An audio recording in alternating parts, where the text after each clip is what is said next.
Hey guys, how's it going? If you guys are looking for an easy care, low maintenance perennial, check out hellebores. They're fabulous. Are you growing them? If you are, let me know in the comments below and tell me what varieties you have. But if you're not growing hellebores, here's 5 reasons why you need to plant them this spring. You know, it's interesting I haven't mentioned all that much about Lenten roses through the years, and that's because I hadn't planted them. Not really sure why that is. I think it's probably because we had a lot more sun than shade, and I don't know, I never planted them. But thinking about it though, you know, my good friend Caroline gave me a stinking hellebore. That was actually pretty cool to grow. I actually dug a piece of it up and moved it here, so we'll see how it does. Hopefully it comes back. So anyway, I'm not sure why I never gravitated to these beautiful perennials sooner, but whatever the case is, I am in love with them now. They're all over the new beds here, and they're fabulous. So the Lenten Rose is a perennial hybrid that hails from the buttercup family. It's not actually part of the rose family though, even though I know the name is a little bit deceiving. The blooms are rose-like, but hellebores actually get their name from when they bloom, which is during the season of Lent. Lenten roses flower in late winter with an extended bloom time and are a welcome sign of the gardening season to come. Hellebores grow these beautiful leather-like evergreen leaves. They grow to be about 12 to 18 inches tall and wide. They prefer partial to shadier locations with moist, well-draining, loamy soil that is slightly acidic to alkaline.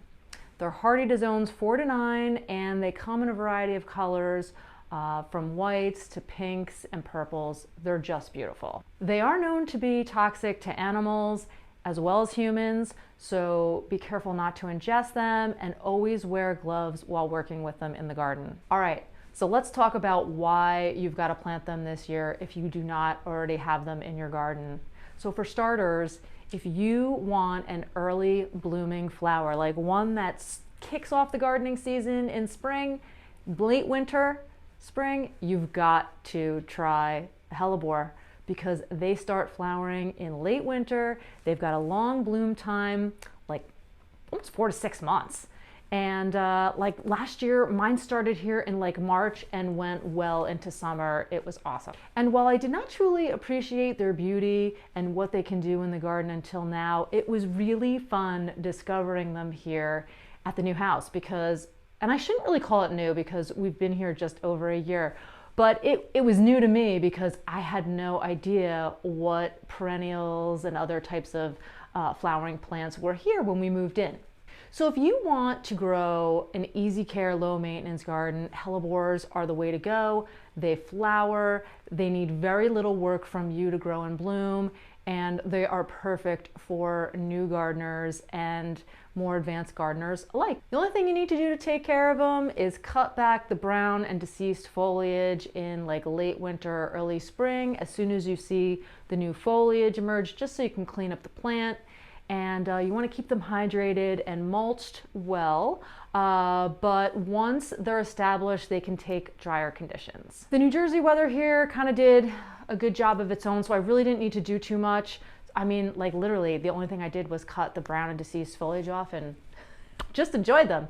So they're really great if you are looking for a low maintenance, easy care plant. One of the biggest reasons you should grow them is if you have shady spots in your garden and you're looking to brighten them up with flowers. They grow really well in shade, and they look wonderful in woodland gardens. And even when the flowers fade, the plant still looks beautiful. So one of the questions that I get often is whether or not Lenten roses need to be fertilized. I don't fertilize them. They don't need to be fertilized. Just focus more on really good soil quality, amend the soil with compost, top it off with some mulch, and you know that will break down over time and enrich the soil. If you want to grow your garden for free, propagation is the way to go. The Lenten rose is super easy to divide, and it also grows well from seed.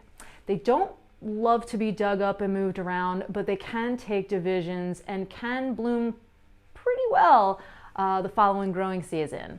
They do better when they're mature plants, like they've had maybe like 3 seasons of blooms, and you should always divide them in late spring.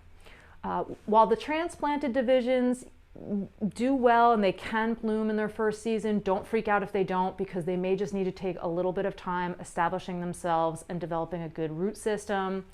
They're also easy to start from seed, but they do require a stratification period to help the seeds germinate.